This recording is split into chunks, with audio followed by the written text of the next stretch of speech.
പാക് അധീന കാശ്മീരിൽ നിന്ന് പാകിസ്ഥാൻ പിടിയിലായ ഇന്ത്യൻ വ്യോമസേന വിംഗ് കമാൻഡർ അഭിനന്ദൻ വർത്തമാന് മാനസികമായി പീഡനമേൽക്കേണ്ടി വന്നതിൽ ഇന്ത്യ പാകിസ്ഥാനോട് പ്രതിഷേധം അറിയിക്കാൻ സാധ്യത. പാകിസ്ഥാൻ തടങ്കലിൽ തനിക്ക് ശാരീരിക പീഡനം ഏൽക്കേണ്ടി വന്നില്ല എന്ന് വ്യക്തമാക്കിയ അഭിനന്ദൻ, എന്നാൽ തനിക്ക് മാനസികമായി പീഡനം ഏൽക്കേണ്ടി വന്നതായി വ്യക്തമാക്കിയിരുന്നു. ശാരീരിക മർദ്ദനം നേരിട്ടില്ലെങ്കിലും പാകിസ്ഥാൻ കരസേനയും ISI ഉദ്യോഗസ്ഥരും തന്നെ മാനസികമായി പീഡിപ്പിച്ചുവെന്നാണ് അഭിനന്ദൻ വ്യോമസേന ഉദ്യോഗസ്ഥർക്ക് നൽകിയ വിവരം.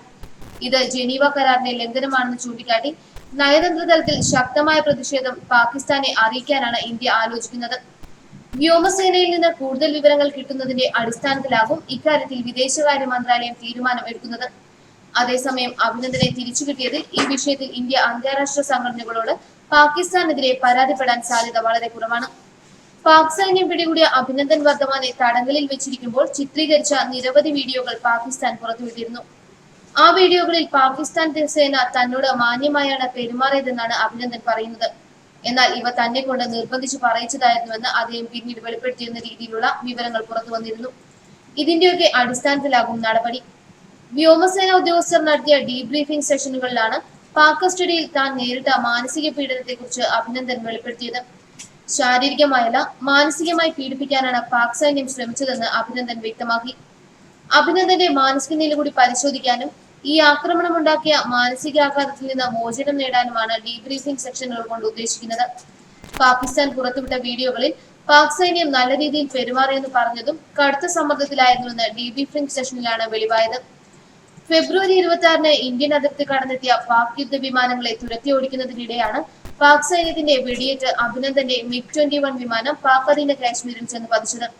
വിമാനത്തിൽ നിന്ന് പാരച്യൂട്ട് ഉപയോഗിച്ച് പറന്നിറങ്ങിയ അഭിനന്ദനെ പാക് അധീന കാശ്മീരിലെ നാട്ടുകാർ പിടികൂടി മർദ്ദിച്ചിരുന്നു. വാരിയലിന് പരിക്കുപറ്റിയത് അവിടെ നിന്നാകാനാണ് സാധ്യത. പിന്നീട് പാകിസ്ഥാൻ പട്ടാളം അദ്ദേഹത്തെ അറസ്റ്റ് ചെയ്യുകയായിരുന്നു. അഭിനന്ദനെ ദില്ലിയിലെ സൈനിക ആശുപത്രിയിൽ പ്രവേശിപ്പിച്ചിരിക്കുകയാണ്.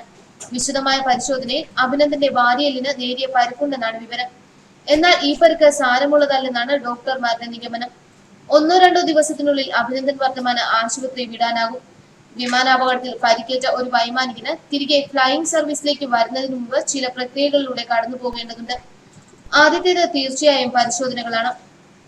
അതിനുശേഷം MRI സ്കാൻ വേണം. അഭിനന്ദന് കാലിന് പരിക്കേറ്റിട്ടുണ്ടെന്നാണ് സൂചന. മാത്രമല്ല, പാക് അധീന കാശ്മീരിൽ ചെന്ന് വീണ അഭിനന്ദനെ തദ്ദേശവാസികൾ മർദ്ദിക്കുകയും ചെയ്തിട്ടുണ്ട്. Assessment of fighter flight flying എന്ന രീതിയിൽ ഒരു യുദ്ധവിമാനം ഓടിക്കാൻ അഭിനന്ദന് കഴിയുമോ എന്നതിന് കൃത്യമായ പരിശോധനകളും പരിചരണവും വിദഗ്ധ ചികിത്സയും ലഭിക്കും.